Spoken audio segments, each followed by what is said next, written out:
दोस्तों 25 मई 2024 को हरियाणा के रोहतक में लगभग चुनाव चल रहा था और लोग मतदान कर रहे थे और उसी का ही एक गांव लगता है जिसका नाम होता है जसिया। दरअसल वहां पर कुछ ग्रामीणों ने एक पुलिस वाले को पकड़ा और उसको दोस्तों पीटना शुरू कर दिया।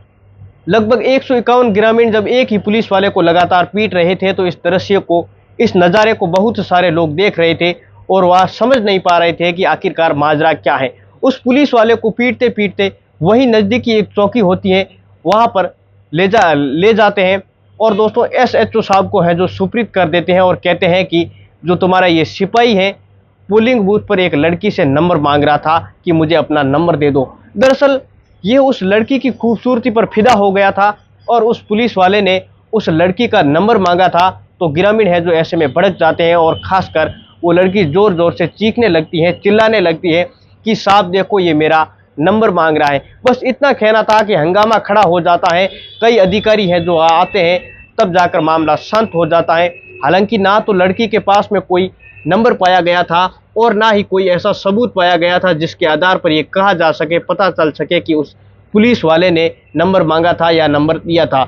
लेकिन लड़की ने जो आरोप लगाया था तो पुलिस इस मामले की है जो जांच पड़ताल में जुटी है। आज की कहानी मैं आपको सुनाने जा रहा हूं दोस्तों। ये कहानी भी ऐसी है, खाकी वर्दी की कहानी है कि एक व्यक्ति को प्यार हो जाता है और उसकी पहले से वह शादीशुदा होता है, जबकि प्यार एक लड़की से नहीं बल्कि दो लड़कियों से हो जाता है। और जब ये कहानी सामने आती है तो लोगों को यकीन नहीं हो रहा था कि आखिरकार जिसने वर्दी पहनी है खाकी, वो लोगों की मदद के लिए, रक्षक बनने के लिए है, वो आखिरकार ऐसे कैसा कर सकता है। नमस्कार दोस्तों, मेरा नाम शफी खान है। आज की जो सच्ची घटना मैं आपको सुनाने जा रहा हूँ, ये सच्ची घटना है उत्तर प्रदेश का एक जिला लगता है कानपुर और इसी का ही एक थाना लगता है। दरअसल आपको बताएं कि यहाँ के रहने वाली एक लड़की जो एक प्राइवेट कंपनी में जॉब करती है और उसके पिताजी की, यानी कि उसके पिताजी है नहीं, ख़त्म हो चुके हैं और उसकी बूढ़ी माँ है और एक छोटी बहन है। उसी लड़की पर है जो परिवार की पूरी जिम्मेदारी होती है। लगभग अब से 1.5 साल पहले की ये बात है। लड़की का नाम है जो सचिन कुमारी मोरल। अब ये सचिन कुमारी है जो मोरल, ये लड़की दोनों आपस में बातचीत करने लगते हैं और चैटिंग के थ्रू अब बहुत सारी चैटिंग करने लगते हैं और एक दूसरे की सुख दुख की बातें करने लगते हैं, हालचाल जानने पूछते लगते हैं। और बताया कि उसके परिवार में एक माता है और उसकी छोटी बहन है और उसके पिता जो है जो ख़त्म हो चुके हैं। यानी कि अब उसी है जो पूरे परिवार की जिम्मेदारी उसी के कंधों पर है। ये लड़के से बातचीत हुई तो लड़के ने कहा कि उसकी उत्तर प्रदेश पुलिस में बतौर सब इंस्पेक्टर के तौर पर पोस्टिंग हुई है। अब है जो फिलहाल हाल ही में वो कानपुर में, जैसे ही लड़की ने ये बात सुनी तो ये लड़की है जो एकदम अचानक से चहक जाती है, क्योंकि लड़की तो खुद कानपुर की ही रहने वाली होती है कि जो थाना लगता था उसी में ही। ये बातचीत का सिलसिला है जो लगातार आगे बढ़ता है और पहले चैटिंग हुई, फिर उसके बाद में दोस्ती होती है, दोस्ती कहीं प्यार में बदल जाती है। अब वो दोस्ती है जो प्यार में बदल ही जाती है तो इन दोनों ने मिलने जुलने का प्लान बनाया, ये सिलसिला शुरू कर दिया। अब दोस्तों कहीं मौका होता था तो दोनों आसपास में मुलाकात कर लिया करते थे और इस मुलाकात करते करते नज़दीकियाँ और भी गहरी हो जाती हैं, कुछ ज़्यादा नज़दीकियाँ बढ़ जाती हैं। लड़का जो होता है उत्तर प्रदेश पुलिस में सब इंस्पेक्टर होता है जो कि हरवंश महल थाना का एक इलाका है लोकमन, वहाँ का एक रहने वाला होता है। कमरे पर वो रहता था। इतने सारे इस लड़की के कमरे पर है जो इनवाइट किया और जब ये लड़की इसके कमरे में आ जाती है तो पहली बार वो मुलाकात करते हैं। तो मुलाकात करने के बाद में एक दूसरे से बहुत करीब आ जाते हैं। जब करीब आ जाते हैं तो वह पहली ही बार में एक दूसरे से जब फिजिकल हो जाते हैं तो इसी बीच में लड़की विरोध करती है। वो कहती है कि मैं ये सब नहीं कर सकती हूँ, मेरी सारी की सारी जिम्मेदारियां मेरे ऊपर ही हैं, और बहुत बातें कहती हैं। वो विरोध कर रही थी लेकिन कुल मिलाकर उस दरोगा ने उस लड़की को अपने मोहब्बत में, अपने प्यार में इस तरीके से प्रेम जाल में फंसाया और कहा कि तुम परेशान क्यों होती हो, हम दोनों ही बालिग हैं, अब वैसे ही ऐसे कोई दिक्कत वाली बात नहीं है, हम आगे चलकर शादी भी कर लेंगे। जैसे ही बात शादी की आती है तो लड़की है जो एग्री हो जाती है, तैयार हो जाती है और इसके बाद में इनका है जो पहली बार नहीं बल्कि लगातार 10 महीने से एक दूसरे से मिलना जुलना था, ऐसा चल रहा था। और ये एक दूसरे से जब मौका मिलता था तब ये मिल लिया करते थे और इस लड़की के साथ में वो शारीरिक संबंध बनाया करता था और लड़की भी शायद इस बात का विरोध नहीं कर पा रही थी। लेकिन एक दिन इसी लड़की ने एक और लड़की से इस दरोगा के साथ में देखा, तो लड़की है जो थोड़ा भड़क जाती है, कहती है कि ये दूसरी लड़की कौन है? वह कहता है कि ये मेरी प्रेमिका है। और जब तक वह पहले से ही एक प्रेमिका उसकी होती है, तो इसी बात को लेकर लड़की है जो थोड़ा विवाद करने लगती है, विरोध करने लगती है। तब उस दरोगा ने इस लड़की को अपने कमरे से धक्का मारकर भगा दिया। वहाँ से उसने कहा कि भविष्य में अगर इधर आसपास भी तुम देखने की कोशिश की तो मैं तुम्हें जान से मरवा दूंगा, तुम्हें पता ही नहीं चलेगा कि तुम किससे बात कर रही हो। उसने अपनी वर्दी का है जो रौब दिखाना शुरू कर दिया, लड़की को किसी तरीके से डराया, धमकाया, जिससे कि लड़की वह सहम जाती है, परेशान हो जाती है। और यही नहीं, उस लड़की की जो गर्लफ्रेंड होती है, उस लड़की ने भी उसको बहुत बुरी तरीके से डांटा, फटकारा और कहा कि तुम इधर से चली जाओ, तुम्हारा अंजाम बहुत ज़्यादा बुरा होगा।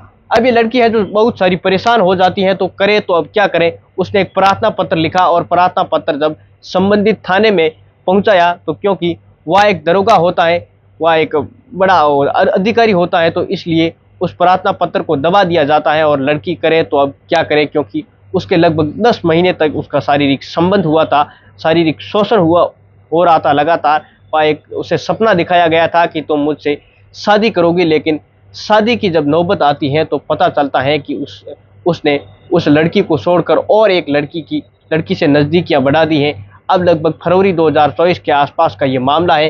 कानपुर के ही एक पुलिस कमिश्नर होते हैं RK सोनकर। ये लड़की है जो उनके पास जाती है, प्रार्थना पत्र लिखती हैं, और प्रार्थना पत्र लिखने के बाद में उनसे कहती हैं कि साहब इस तरीके की बात है। वो सुनने के बाद में बड़ा अजीब उनको लगता है कि पुलिस आखिरकार ऐसा कैसे कर सकती है। दोस्तों, पहले तो इस मामले की है जो जांच के वो कमिश्नर साहब आदेश देते हैं, साथ ही कहते हैं कि जितनी भी जल्दी हो सके इसके खिलाफ FIR दर्ज करिए।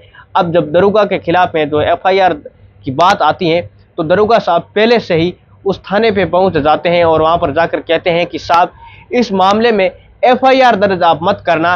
किसी भी तरीके से वो तरकीब लगाते हैं।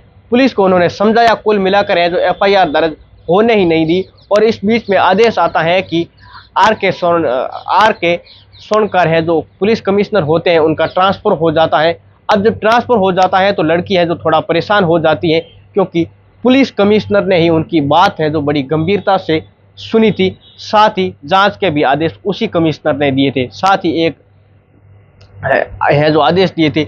लड़की थोड़ा परेशान हो जाती है। लगभग उसके बाद में नए कमिश्नर साहब आते हैं, जिनका नाम होता है अखिल कुमार। वह है जो उस लड़की ने एक बार फिर से हिम्मत जुटाई, और हिम्मत जुटाने के बाद में फिर नए कमिश्नर के पास में वह लड़की जाती है और जाकर पूरी की पूरी कहानी है जो बयां करती है कि सर हम लोग हैं जो इस तरीके से कमिश्नर साहब है जो सारी की सारी बात सुनी और उनको बड़ा गुस्सा आता है। उन्होंने कहा कि इस मामले की जांच पड़ताल के आदेश दिए जाते हैं। साथ ही कहा कि जितना जल्दी हो सके इस मामले में FIR दर्ज करना और उसके बाद में फिर मुझे सूचित भी करना।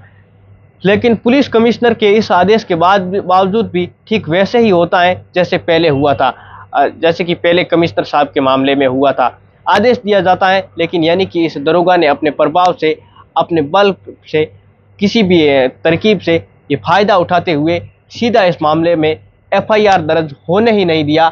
अब वो लड़की है जो थोड़ा परेशान हो जाती है, तीसरी बार फिर यानी कि पुलिस कमिश्नर के पास आती है, जो कि दूसरी बार यानी कि अखिल कुमार के पास पहले गई थी। तीसरी बार इसलिए क्योंकि वो एक बार पहले है जो ट्रांसफ़र हो चुका था, अब इस लड़की में जाकर है जो कुछ नहीं कहा और खड़े होकर है जो सीधा ऑफिस में इस अधिकारी के सामने रोने लगती है। अधिकारी देखते हैं, उसको पहचाना जाते हैं, क्योंकि लड़की है वह जिसने अभी कुछ दिन पहले ही प्रार्थना पत्र दिया था।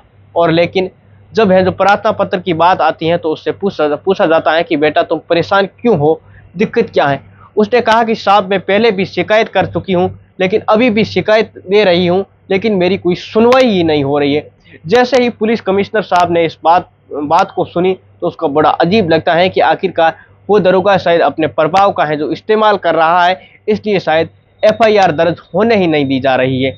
अब पुलिस कमिश्नर के आदेश को भी इस तरीके से धरा जा रहा है, तो शायद वाकई में इस लड़की के साथ में क्या होता होगा, अंदाज़ा आप खुद लगा सकते हैं। आखिरकार उन्होंने SCP साहब को होते हैं अर्चना सिंह, उनको है जो बुलाया, उनसे कहा कि पहले इस मामले की जांच पड़ताल करिए और अपने स्तर से इसमें जांच पड़ताल करने के बाद देखिए कि लड़की कितना सच बोल रही है, कितना झूठ बोल रही है। कहीं ऐसा तो नहीं कि वो लड़की पुलिस को बदनाम करने की कोशिश कर रही हो, साजिश रच रही हो। अब जैसे ही अर्चना सिंह के पास में ये मामला पहुंच जाता है तो जांच करने के बाद में पता चलता है कि वो जो दरोगा होता है सचिन कुमार, दरअसल वो तो पहले से ही शादीशुदा होता है। उसकी है जो शादी हो चुकी है, जो कि पति पत्नी के बीच में विवाद चल रहा है। ना केवल इस लड़की से इसके प्यार मोहब्बत का नाटक किया, बल्कि उसकी एक और गर्लफ्रेंड होती है, उसके साथ में वह आराम से रह रहा था। अर्चना सिंह को जैसे ही इस मामले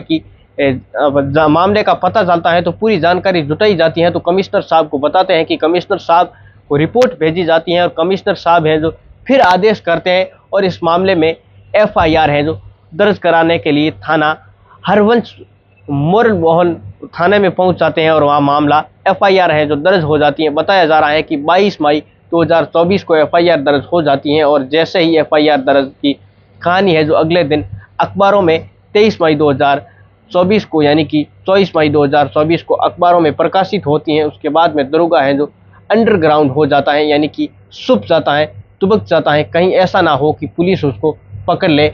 अब है जो अपनी जान बचाता वो घूम रहा है। अब पुलिस ने है जो उसकी प्रेमिका होती है, क्योंकि वो प्रेमिका ने उस लड़की को धमकाया था, इसलिए उसके खिलाफ भी एफआईआर दर्ज कर ली जाती है। और फिलहाल है जो आपको बताएं कि उसके खिलाफ में गंभीर धाराओं में मुकदमा दर्ज हो चुका है और पुलिस है जो उसको तलाश कर रही है। ये सब जांच होने के बाद में पुलिस है जो ये जब ये हत्या चढ़ेगा ये दरोगा, उसके बाद में कहानी का आगे क्या मामला हो सकेगा, उस लड़की का है जो शोषण किया और क्या क्या कहानी है इस मामले में। अभी फिलहाल है जो चुनाव की आचार संहिता लगी हुई है, तो इसलिए ये बताया जा रहा है कि पुलिस ने कोई भी अधिकारी को इनको सस्पेंड है जो उस दरोगा को सस्पेंड नहीं किया है। उच्च लेवल पर भी जो चुनाव आयोग है वह शायद इसको सस्पेंड करेंगे, और सस्पेंड करेंगे तो उसके बाद में जाहिर सी बात है कि इनके खिलाफ में कुछ ना कुछ बड़ा ही मामला हो सकता है। दोस्तों, इस पूरा का पूरा घटनाक्रम को सुनाने का उद्देश्य किसी को परेशान करना नहीं है, किसी का दिल दुखाना नहीं है। हालांकि हम आपको दोस्तों बता दें कि ये जो लड़की और इस दरोगा साहब की चैटिंग होती है ये फेसबुक के जरिए होती है। फेसबुक के मामले में वो दरोगा होता है, वो इसे फ्रेंड रिक्वेस्ट भेजता है और लड़की उसे फ्रेंड रिक्वेस्ट एक्सेप्ट कर देती है। फिर दोनों के बीच में बातचीत शुरू होती है। नमस्कार।